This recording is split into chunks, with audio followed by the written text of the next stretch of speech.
If making more profit in less hours sounds appealing to you, you are going to love this podcast where we discuss, first of all, how you can go about setting positive habits. Next, why you must understand your avatar. And then how systems can help you buy back your time while increasing your profits. If you want to get notified of all of our upcoming podcasts, make sure you hit subscribe. And while you're there, turn your notifications on. Also, while you're in YouTube, head back across to our back catalogue where you'll get access to over 300 of our amazing business, trade-specific podcasts. Enjoy the show. I look forward to your comments.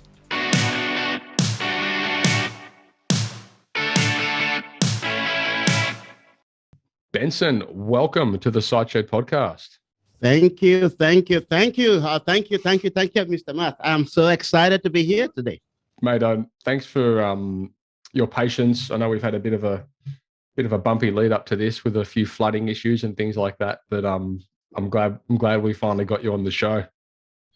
Absolutely. I totally understand that things happen. Yep. And we have to adjust accordingly to go with the flow. Pardon the pun, go with the flow. For those guys that don't know, we got flooded out here not so long ago, so flow was pretty appropriate. So, mate, you're tuning in from Dallas, Texas. Yes, I am sitting right here in my training room in my office here in Bedford in the Dallas area. Nice. And tell me, do you have a cowboy hat?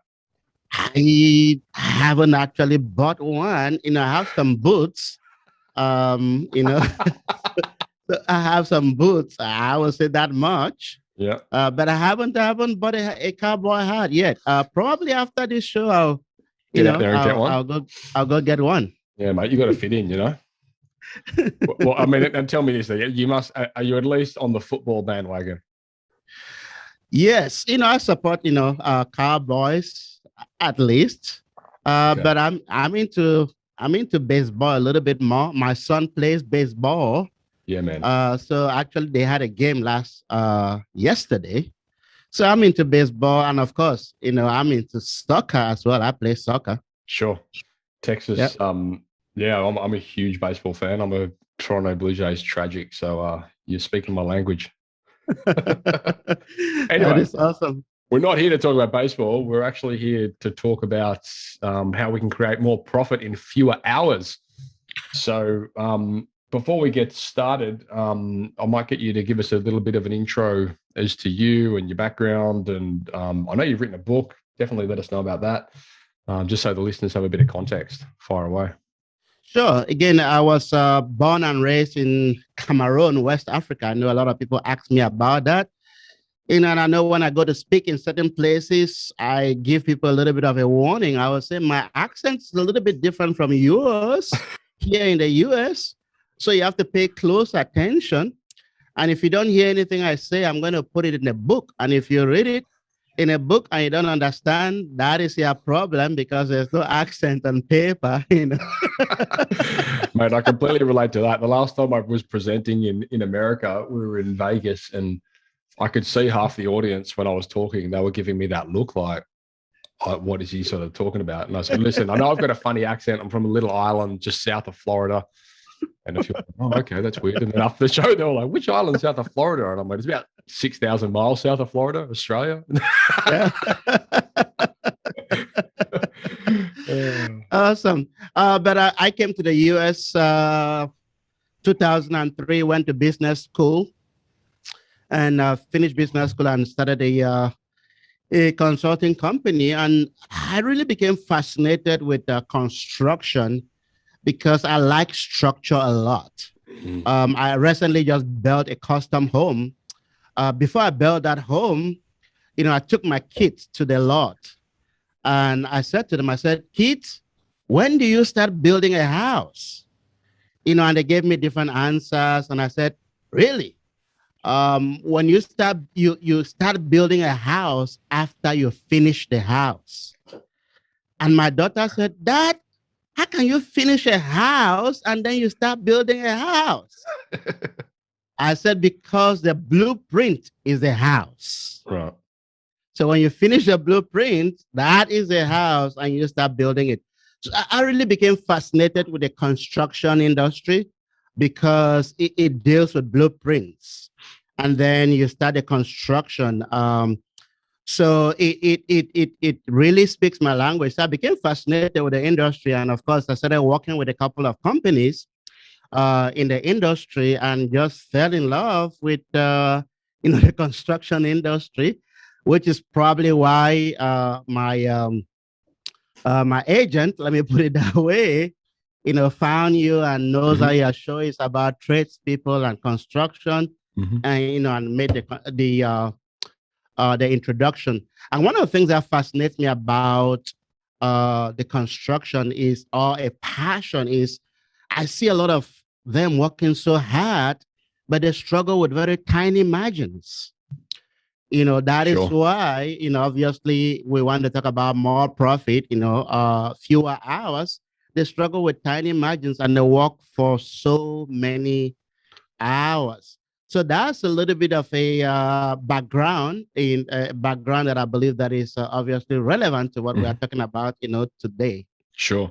Yeah, and one of the reasons that I like speaking to you appealed to me was because we do have a lot of conversations within our community and with our our audience base in relation to systemizing your business and removing yourself from areas of your business. And it's something that I preach myself massively. Like I'm really big on creating processes, building organizational charts, and removing yourself from areas in the business where your time is probably not best spent.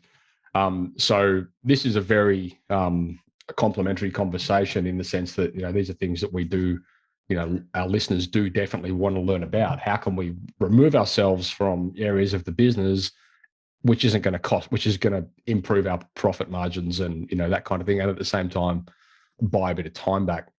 So yeah, it'll be a very good chat. And for you guys out there that are listening to this, we've had a few conversations recently in relation to cash flow and in relation to creating financial freedom and that kind of thing. And even the previous episode we just had with a gentleman called Jackson Millen, we spoke a little bit to some of those levers around creating financial freedom. So I think this conversation is going to tie in beautifully to that, because it all sounds very, very complementary.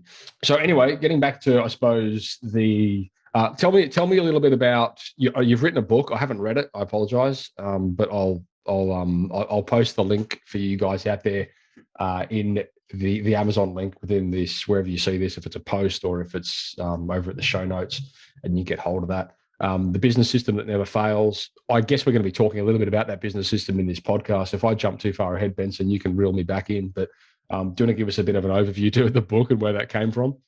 Absolutely. I wrote a book in 2013, and the motivation in writing the book is, after living in the US for a number of years, I discovered that over 80% of the businesses fail within the first 15 years. So I was saying to myself, wow, with all the technology and all the advancement in the US, why are so many businesses failing? And I discovered that part of the reason of that failure is many businesses are not running on universal principles that are guaranteed to work anywhere. So I said to myself, how can I give any business the foundational universal principle, whether you are in Australia or in America or in Africa? If they run their business based on this principle, it will not fail. For example, you and I were talking about rain in Australia. I guarantee if you take a grain of corn and you plant it in Australia, that grain of corn is going to grow irrespective of the economy of Australia. The grain of corn is not going to say, man, it's Australia, the economy is not good, I'm not going to grow. If you take the same grain of corn and take it to Africa and plant it there, the grain of corn will grow irrespective of the economy. The grain of corn will grow irrespective of your skin color. No. The grain of corn will say, oh, I can't grow because you're a black person, or because you're a white man, or because you're a woman, or because you're a man. None of that matters. The only thing that matters is you know the universal principle and you are applying it. Sure. So I wrote that book, to give people that foundation. Plus, I saw so many people who were successful financially, but their homes were crumbling. Mm. And then in terms of personal fulfillment, they were really lost. So in the book, I really talk about succeeding in business, but also succeeding personally and having that fulfillment, and also succeeding spiritually, because at the end of the day, we want to have success in all these other areas to have a very fulfilling life. So really, that is a gist of the book that anybody can read. People who are looking at starting a business, people who are already running a business, anybody can read and get something out of it that they can apply and really transform their lives. Yeah, and I love, and for you guys out there that are sort of, if you haven't come across this yet, you inevitably will, but most coaching programs and there's a lot of material out there which preach balance, and you see it all too often where people that are so absorbed in their business, they're sacrificing their time with their kids, or they're sacrificing health and fitness, and they're sacrificing things that they shouldn't. There's balance that needs to be created, and there's a lot of these like charts and things which sort of speak to different things and where you need to improve. And I remember the first time I saw it, I was like, whatever, I'm not interested in this, I just want to make money. And then as you develop more and more in business, you're like, okay, now I need a bit more balance. I've got 2 kids now, I need to spend a bit more time. And I think that really talks a lot to more profit and fewer hours. Like within those fewer hours, it does give you the ability to find balance, and whatever that means to you, if it's, spending time with your kids or spending time with your friends or training or hobbies or whatever it might be. But I think like it's amazing, as you mature in business and as you mature in life, how intertwined these things are. And, if you just sell out all to your business and you do nothing but that, like you find that you do get burned out and you find yourself in these ruts, and you're like, you start lacking productivity, whereas when you start intertwining, things like hobbies and social life and hanging out with friends and keeping fit and all this sort of stuff, everything sort of like, it's like the rising tide, the ship just starts floating. Absolutely. Yeah. Especially health. That is an area I see many entrepreneurs neglecting. But Matt, you and I know that you can make all the money you want to make, but if you end up sleeping in the hospital, sure, for a long period of time, you're just spending that money, and so you don't really get to enjoy, that money, because you sacrifice your health to make more money. But as you said, taking care of all of these aspects, it just makes life to be a lot more enjoyable. Sure. As you continue to grow and scale the business. Yeah, I mean, I think there's been many people on their deathbed wishing they had more money. It's more about health and happiness and the legacy they leave. So, so it's interesting, and I'm guessing you cover that in the book. So for you guys out there, again, it's called the Business System That Never Fails. I will post links to the Amazon links in the, wherever you see this, in the post or in the show notes, so you can go check that out. But today we're going to be talking about, I know you've got the 5 profit maximizers thing, and I think we're going to be talking a lot to that. So what led you down the 5 profit maximizer path? I just saw so many clients and business owners that I talked to swamped with so much distraction. Distraction or destruction? Distractions. Right. Distractions, distractions, distractions. It's that Texan accent, mate. I just so much distractions, and as a result, when you go to the office or when you go to work and you are distracted with so many things, instead of focusing on the few things that matter most, you end up working so many hours. So that is one of the reasons I saw so many business owners working longer hours than they really necessarily need to. Or, again, you and I have, connect on this. These business owners end up doing activities that they should have delegated to their team to do. Mm-hmm. That is another form of distraction. Mm-hmm. So they end up spending time in these activities that they shouldn't be doing instead of focusing on the activities they should be doing. I know this other book is a popular book. Many of your listeners might know about it. It's called The E-Myth. Yeah, It was Michael written Gerber. by Michael Gerber. So he talks about working in the business and working on the business. So of course, working on the business talks about creating the systems, which I know you are a very big preacher about that. But there's another aspect that is seldom talked about, which is working above the business. Mm. So you go beyond working on the business and you start working above the business. Mm-hmm. So now you have people who are managing the systems and you are really just supervising the management of those systems. But the 5 profit maximizers were really born when I looked at how every business that is successful is operating. I said, what are the 5 common denominators that every successful business has? That if any business will focus on those 5 maximizers, that's really all they need. From the Every perspective other thing of finance and profit, is that right? What is that? You're talking, but these are the levers from the finance side of the business, yeah? The entire business, not just the finance. Interesting. The entire business. You will fit any aspect of any business within those 5 profit maximizers. Okay, because we'll have this conversation as we get into it, I'm sure. But I'd love to see where, looking at this, where strategy fits in, where team building fits in, like recruitment, HR, all that kind of stuff.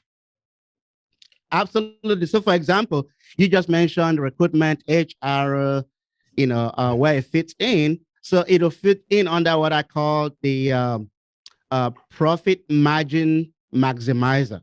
Right.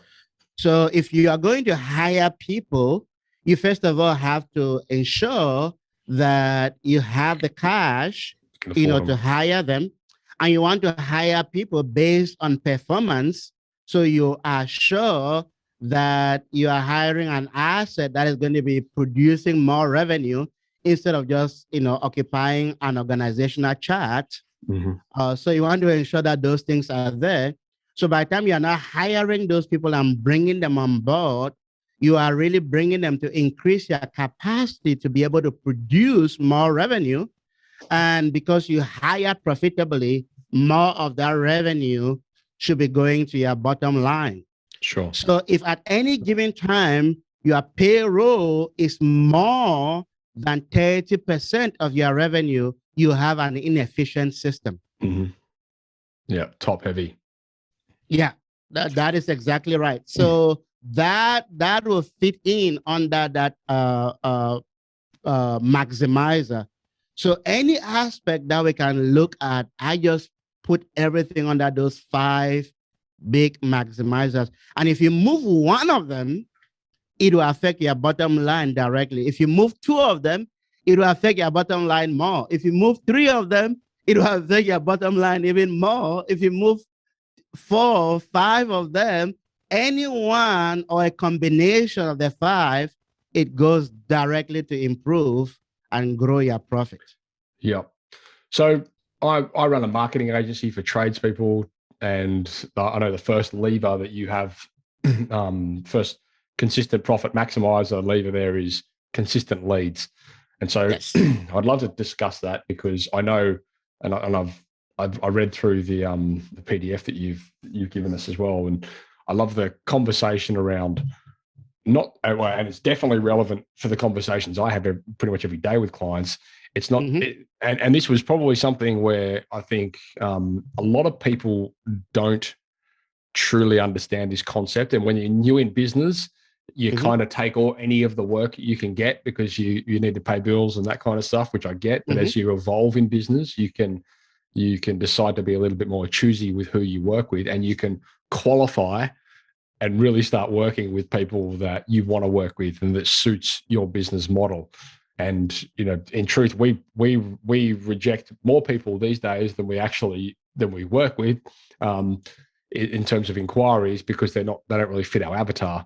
And so I'd love to hear your take on, when it comes to leads, that whole conversation around, well, defining what a qualified lead is for your business and how to define that avatar specifically so that you're working with the right type of people, the right type of jobs, so on and so forth. Yeah, I would say, Matt, you're doing a great job helping people define that. But the biggest mistake that I see even people who are starting doing is they just take, as you said, take any type of job because they want something. But I'll recommend against that. I would say right from the get-go, invest some time to define who your ideal client is going to be. And I know, Matthew, you have a new program out there called the Opportunity Metrics.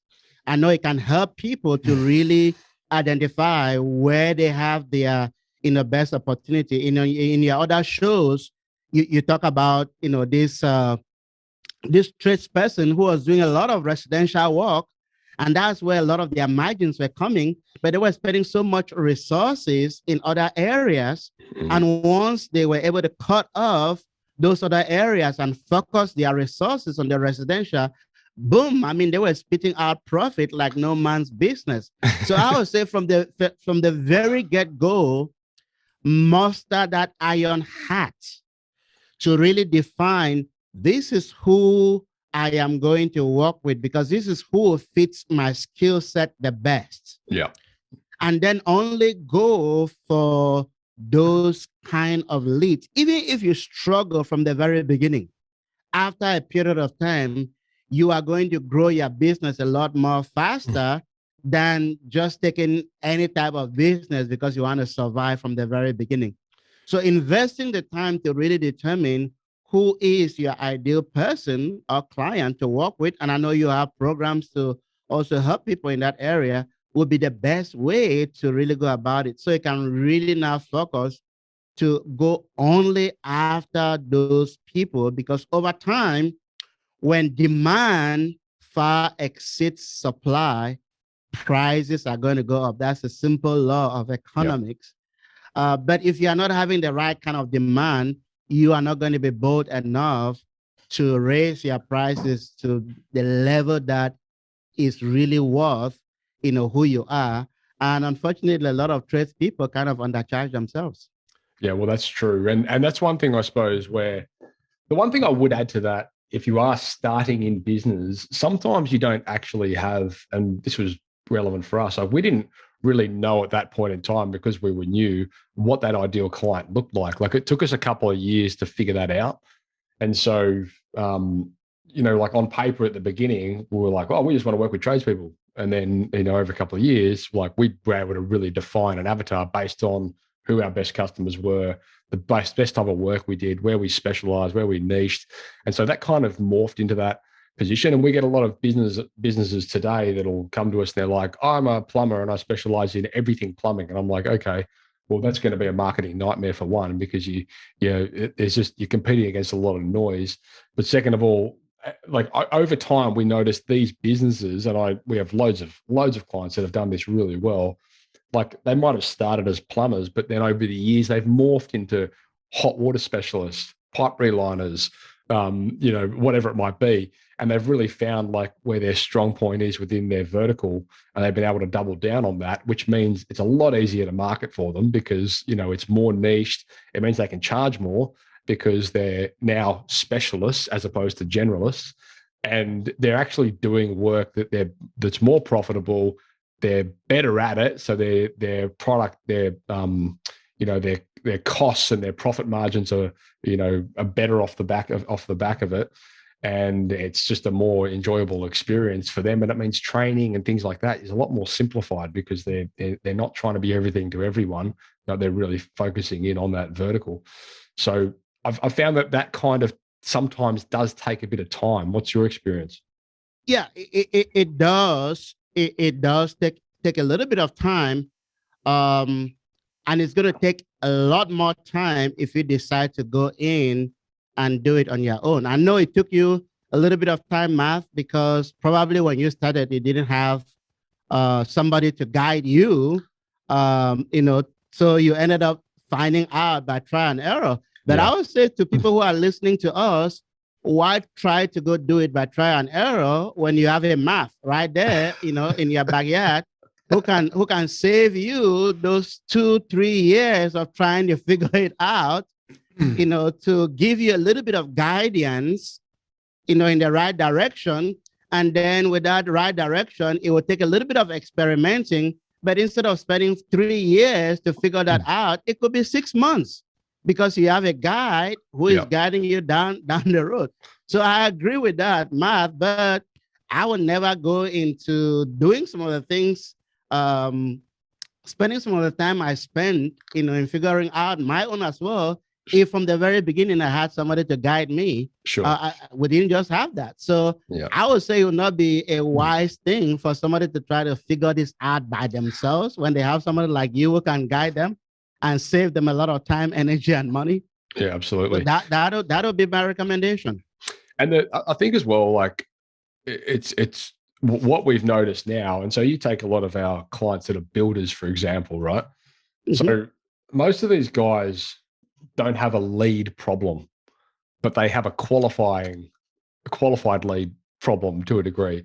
So like our position becomes more about, well, it's not a numbers game for them. Like most of our builder clients are booked out 2 years in advance. So, but what becomes relevant to them is, well, like don't want to be wasting their time having conversations with people that are potentially not yet qualified to have that conversation. So how do you take them through that journey or that segue until they come to a point where, okay, now they're ready? So for example, builders, back in the day, we would just drive traffic and get them inquiries to their websites. But then the builders were like, my phone's just ringing all day and it's with people that are just wasting my time. So we're like, that's interesting.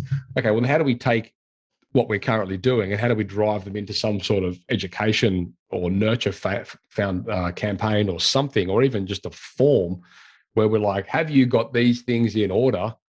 And if so, then come talk to us. But if not, here's the resources which you're going to need to have, or here's people you need to speak to, or whatever it might be. This is like essentially equipping them with whatever they need at that point within their journey in order to, be more qualified, so that when they come to the builder, they're like, yes, I've arranged finance. I have drawings done. I have an engineer's report. I have this, I have that. I have all these things in order, so they can go, right, here you go. This is what you wanted. We're ready to go. So it's interesting because it became a conversation of actually creating, in a way, less leads, but higher conversion off the less leads. Absolutely. And that's a holy grail, because I prefer to have 10 leads and convert 8 of them, which would be 80% conversion, than to have 100 leads and convert 10 of them. Yeah. Which is a 10% conversion. One of the amazing things that we have been able to do for our clients here in the US, and of course you can apply anywhere in the world, is the concept of membership. And when I introduced this in the service industry, almost every company I went to, they first of all told me, Benson, this membership thing doesn't work in our industry. I said, forget it, it works. And some of them, it took them 3 years before I could convince them. Some of them, it took them 6 months before I could convince them, to put it in place. But every single company that has put it in place, they usually say to me, Benson, why didn't we do this earlier? I said, because you were dumb, you didn't listen. Because what a membership does is like one of our clients now, they only do they are primarily dealing with members. So when you reach out to them and you have it's a foundation drilling company.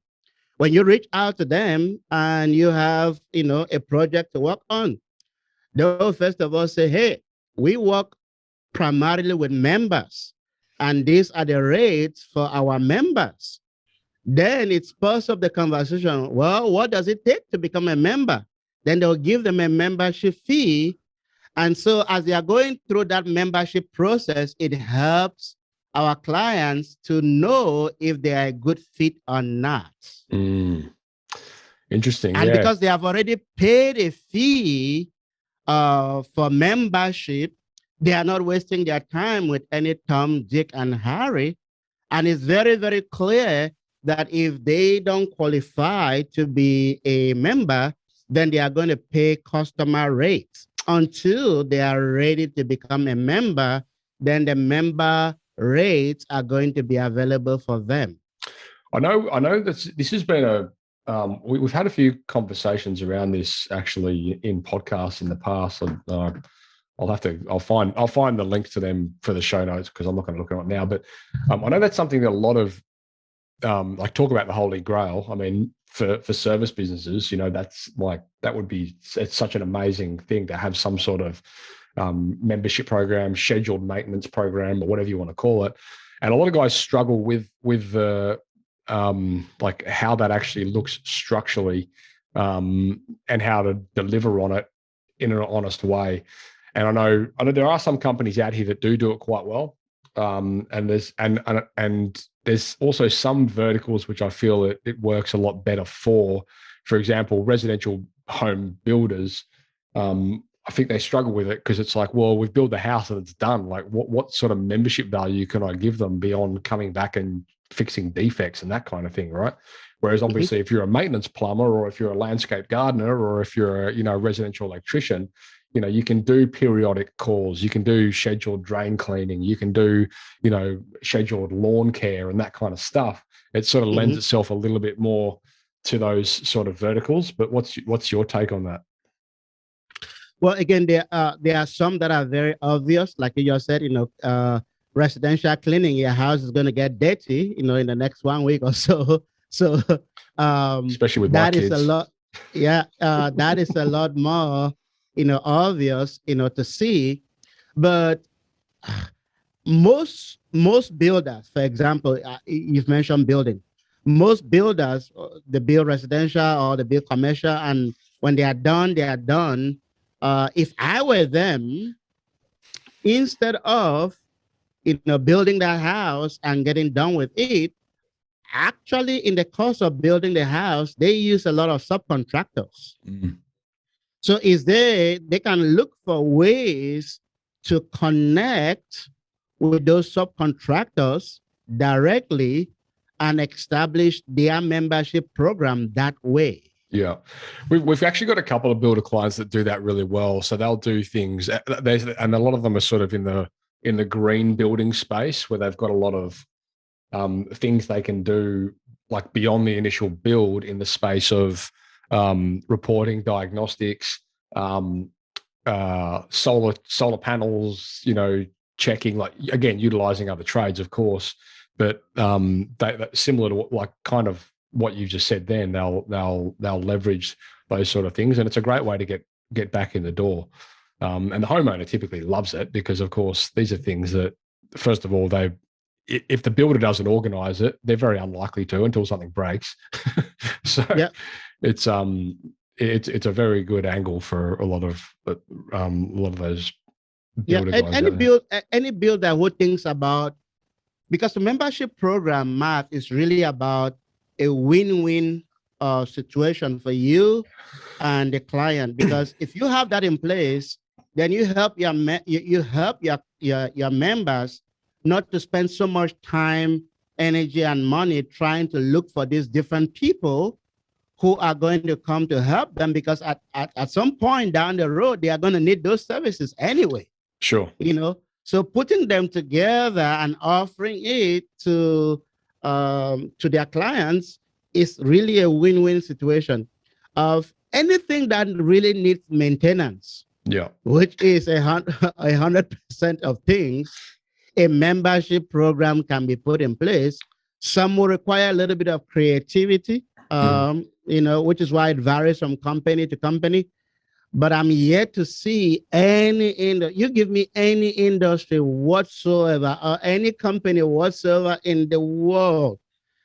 I've not seen anyone that putting a membership program is, difficult. I mean, they usually say it doesn't work, but just a little bit of conversation to see how the whole business model is, voila, a membership program can be in place. Yeah, sure.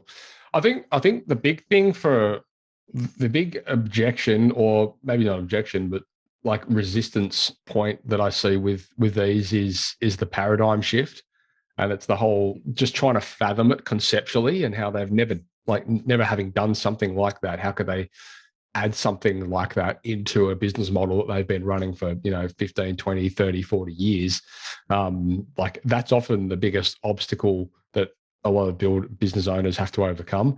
That's true for anything, of course. Like you put technology into the picture, for example, like, oh, we've always written our invoices on carbon copy, books. Why would we get an app that does it, until they do it, and they're like, holy shit, why did I never not do this 20 years ago? And again, we're kind of preaching to the choir here. People that are here listening to this, they're sort of already converted into a lot of these frameworks. But I suppose the point I'm trying to make is, and you said, some of these things might take a little bit of creativity.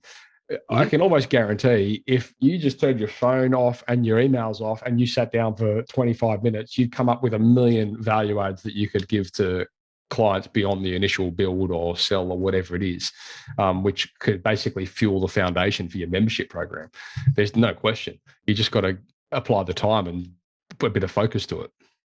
So the question really is, do you want more profit for your business? If the answer is yes, then invest 25 minutes, as you said, to do it, instead of, spending hours down the road, struggling with a very razor thin margin. So that's what I usually ask people, when they say, oh, this might require a little bit of time. I say, yes, everything requires time, but what do you want? Do you want more profit and fewer hours, or do you just want to keep doing, things the old way? Just like, if Mr. Ford had to ask people what they wanted, they would have said, hey, give us a faster horse. Exactly. But he went ahead and said, you know what?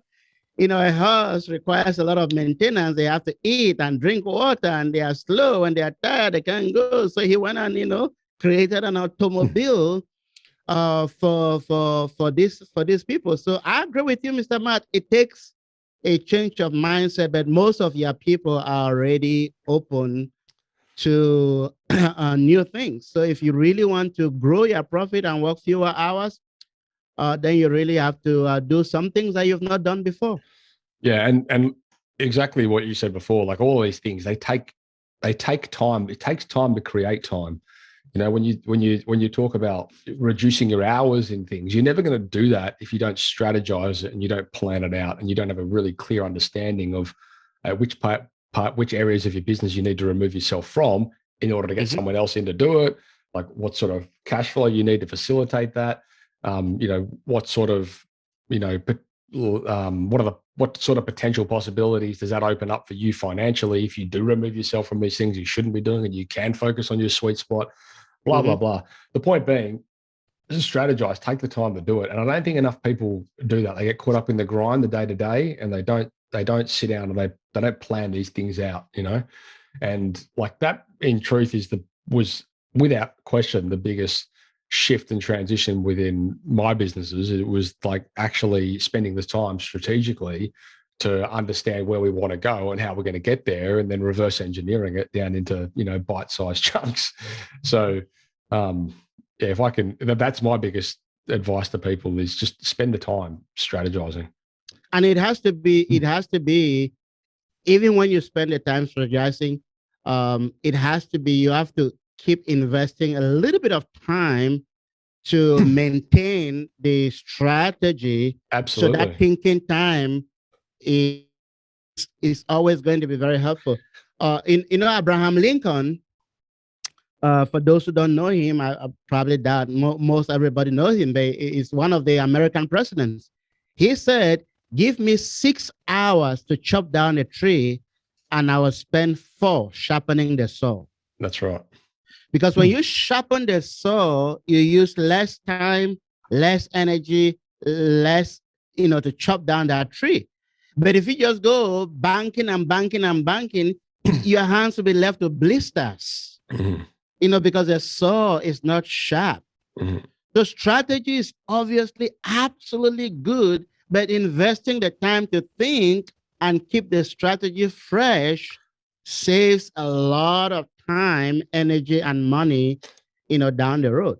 And so you guys out there are thinking, I'd love to do that, but I just haven't got the time.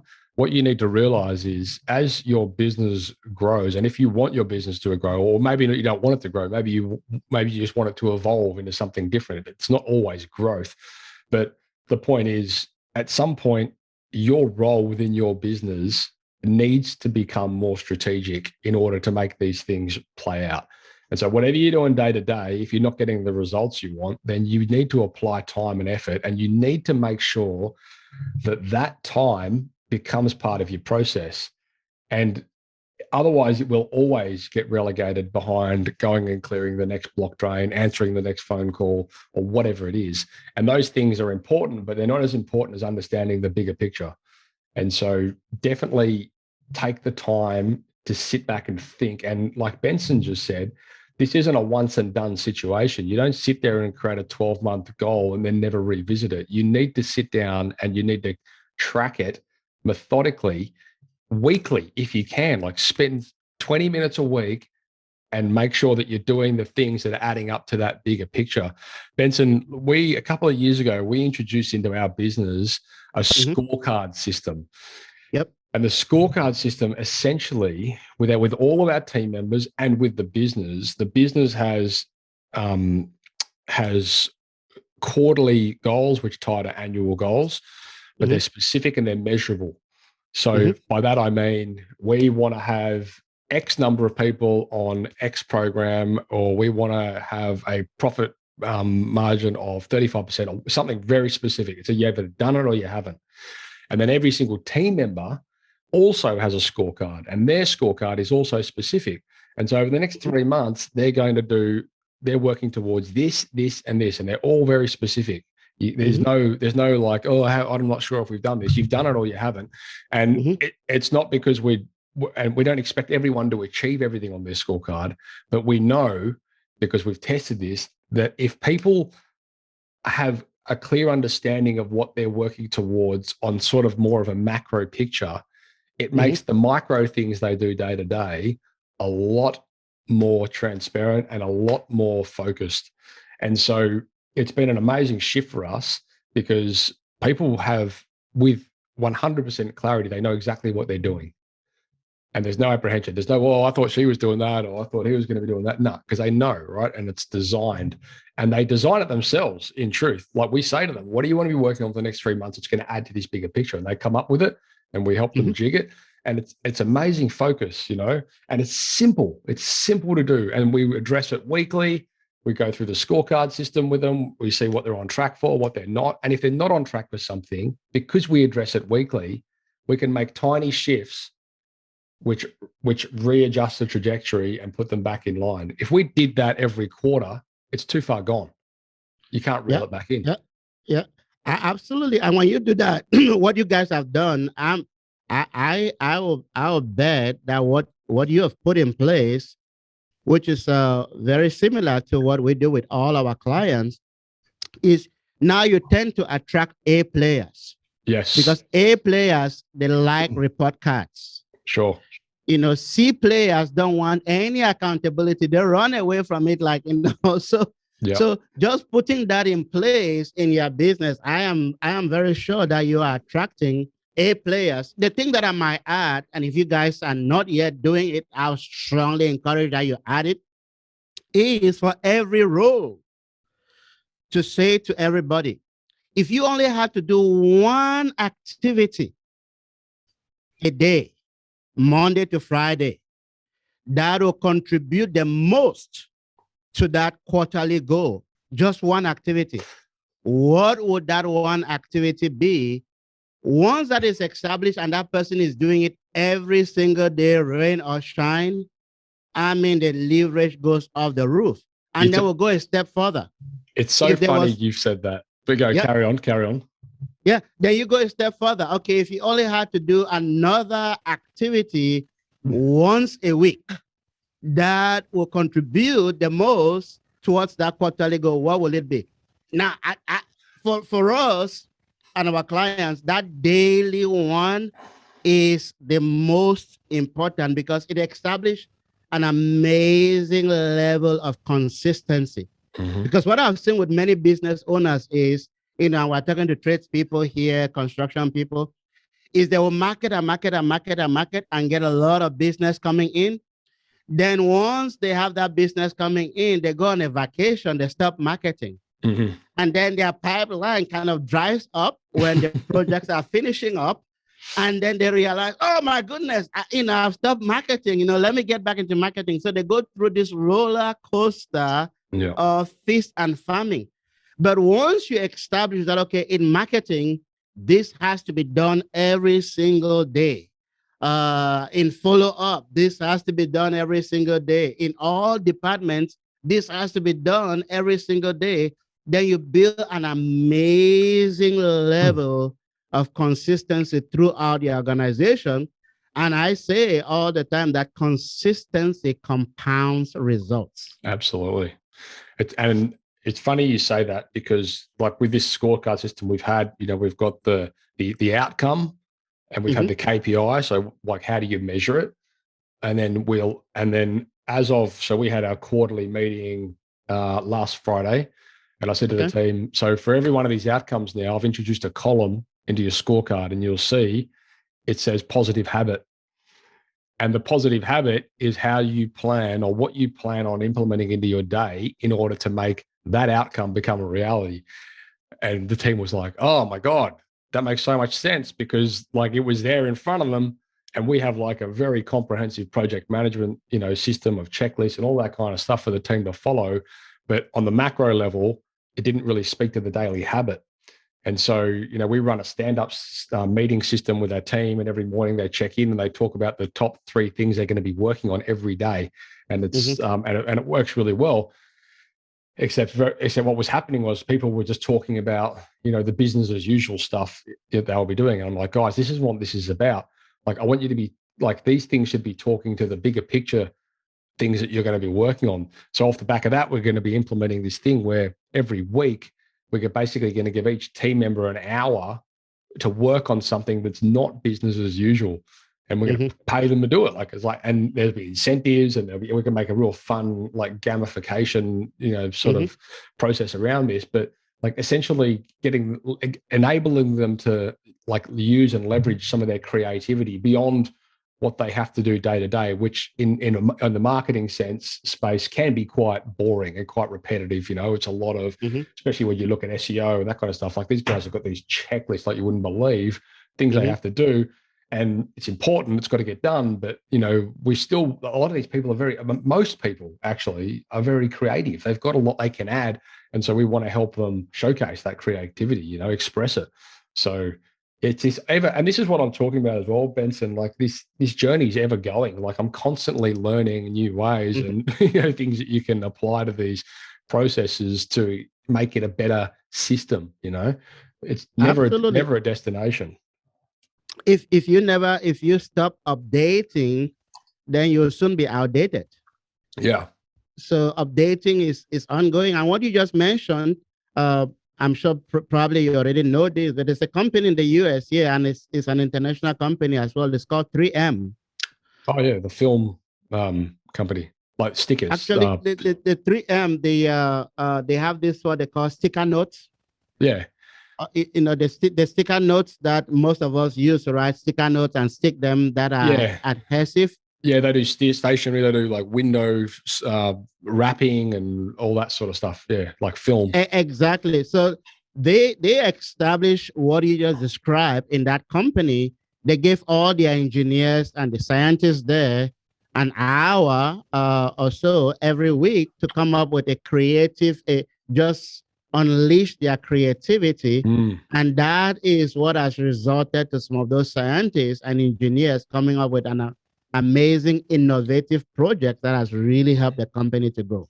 Well, do you know, you may or may not know, but Google have done that for decades. Mm-hmm. That's where Gmail came from. Yeah. So Gmail came from that exact thing where they said their team, each of their team member gets a certain period of time every week they can apply to a project, and someone came up with Gmail from that, and now it's the biggest free email provider on the planet. Yeah. Yeah.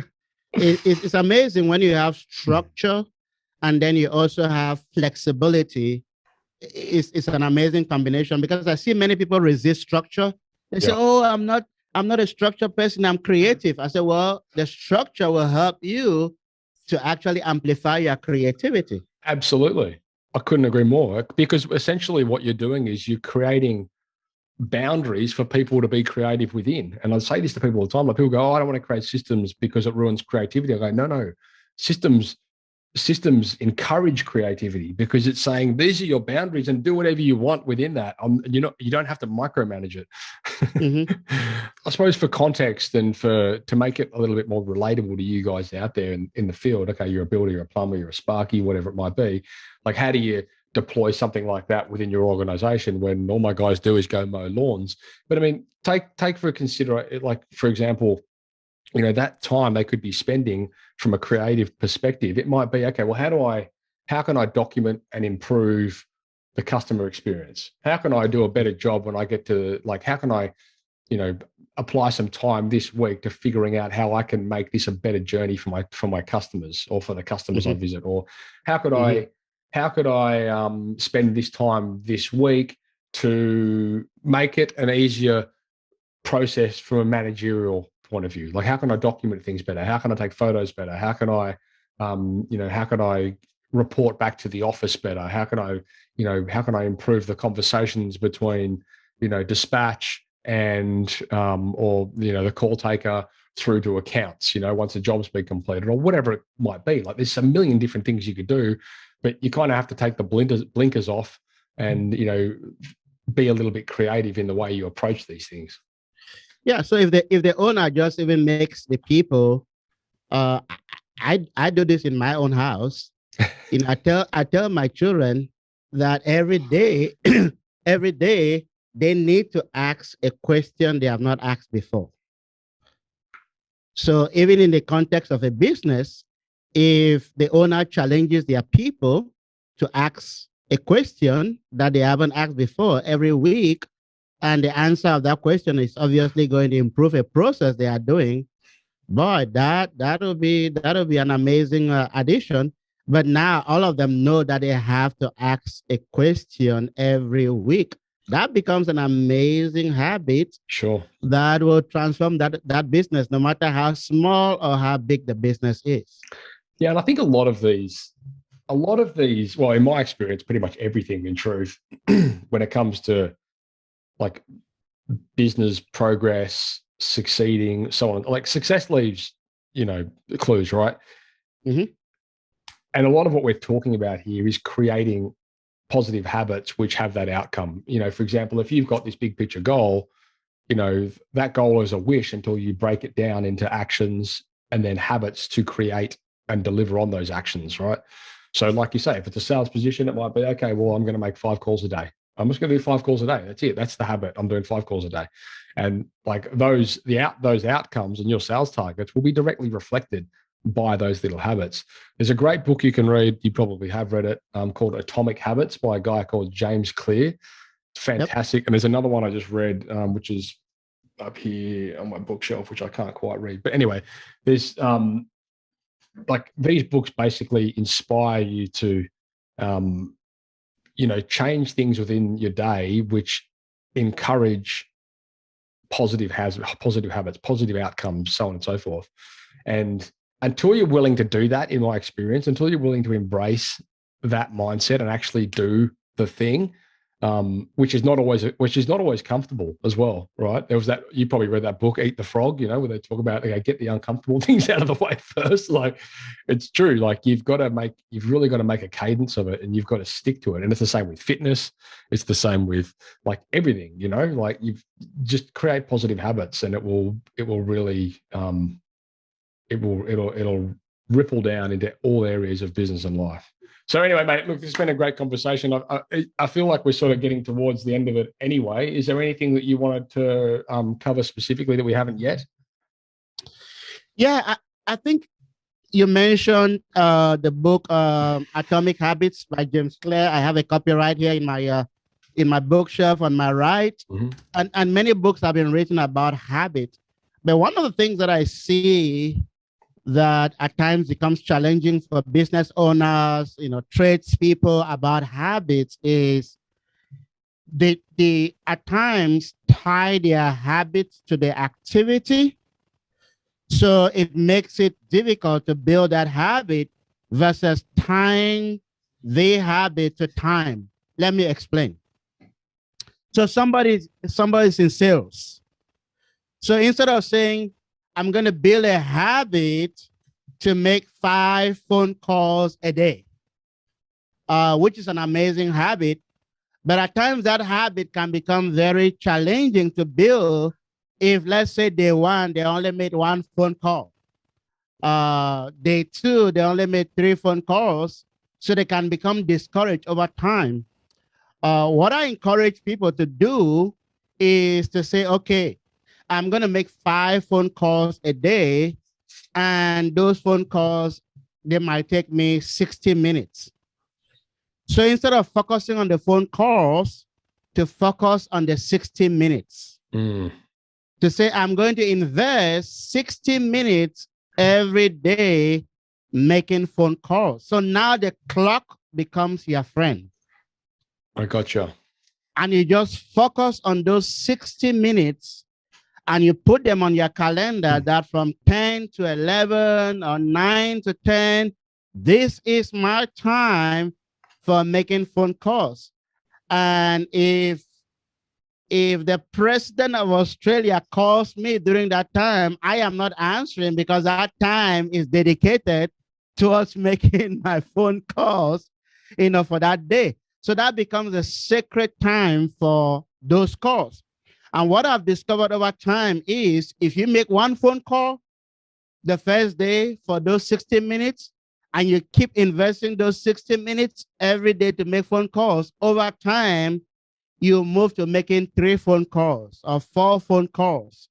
So now, over time, you are investing the exact same amount of time, but your productivity is increasing because you are a compound effect. There's so much power in time blocking. There's a technique which I'm sure most of the listeners probably would not be familiar with, but no doubt you would be, and it's called the Pomodoro technique. Mm-hmm. And essentially, it's time blocking. But what it basically enables you to do is, for a 25-minute period of time only, you work on one specific thing. And you don't answer phone calls. You don't, unless it's, of course, that 25-minute time block is making phone calls. But the point is, you turn your distractions off. You don't do anything but that one thing for 25 minutes. And you break your day up into these 25-minute blocks. And after 25 minutes, you give yourself a 5-minute break. And then you do another 25 minutes, you do a 5-minute break. And then, like, there's a cadence behind it. And you have lunch and all this kind of stuff, blah, blah, blah, whatever. But the point being, and this is one of the things that I'm going to implement as part of this non-business as usual thing that we're rolling out to our team. It's every week apply 2 Pomodoros, which is 2 25-minute time blocks to whatever you want. And like you said, you're selling out to the clock there. You're not actually necessarily selling out to the tasks that happen within that time period.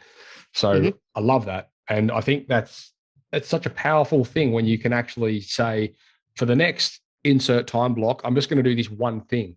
Because it's incredible how much you can get done in 25 minutes if you just sell out to that one thing. It's amazing. Absolutely. The thing that we always do, and you see it even on site, like you guys up, out on the site to do a job, and their phone rings, so they answer the phone, and they go back to the job, and the client comes talks to them, so then they go talk to the client, then they go back to the job, and then one of their techs comes and asks them for help with something, and like you're 6 hours down the track, and you haven't done the one thing you set out to do in the middle of your day. And so I think what you just said is so powerful, and I really encourage you guys out there to adopt time blocking. And whatever you want to call it, if you want to use the Pomodoro technique, and a lot of you people out there go, Pomodoro doesn't mean a tomato. Yes, it does. Don't go and research it. It's basically a little tool where you hit a button and it's a timer and blah, blah, blah. But anyway, whatever you want to do with it doesn't really matter. But the point being, set time aside for specific things, and you'll be amazed when you apply your energy to those without distraction, how much you get done and how much that moves the needle. Absolutely. And since we are talking to tradespeople here, I want to leave them with this image. Whenever I talk about this time issue, some people will say, but Benson, I'm really good at multitasking. And I usually say, you cannot poop in 2 toilets at the same time without making a mess, no matter how good you are, So just put your butt in one toilet and finish the business there.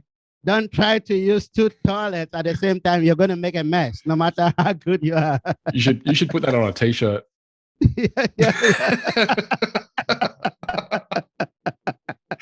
That's gold. All right, mate. Well, this has been great. Thank you so much. And for the listeners and viewers out there, if you want to get in touch with Benson, or you want to check out his stuff, consistentprofittree.com is the website. The 5 profit maximizers are going to be available through the show notes. You can head across there and you can get them. And if you want to get hold of his book, which I'm at this point strongly suggesting you do based on this conversation, there'll be a link to it in the show notes, but it's The Business System That Never Fails. It's on Amazon. I've got the Amazon link in the show notes, and we'll stick it in this post wherever you see them, on social or on YouTube or whatever. Mate, thank you so much for your time. I really appreciate it. It's been a fantastic conversation. Absolutely, Matt. I really enjoyed it. And, thank you for so much for the work that you are doing.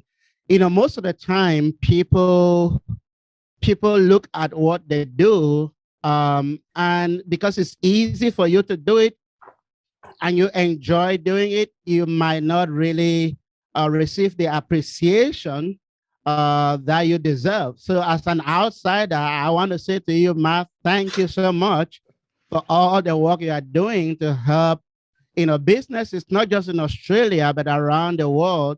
I really believe that you are making a big difference, because every business that you are helping, there's a ripple effect that affects the family members behind, that business. And I really believe that is also making a big difference in the economy. So thank you so much for all the things that you do. And thank you for having me on the show. Well, I appreciate those words. Thank you very much. That's lovely to hear. And mate, we look forward to chatting in the future. So let's stay connected. And guys, if you've got any further questions or anything that you wanted to ask Benson specifically, his email is going to be in the show notes, so you can reach out to him there. And I'm sure he'd be more than willing to come back and talk specifically to any one of those levers, or any questions or any experiences that you might have had. So mate, thanks again for your time. And that's a wrap.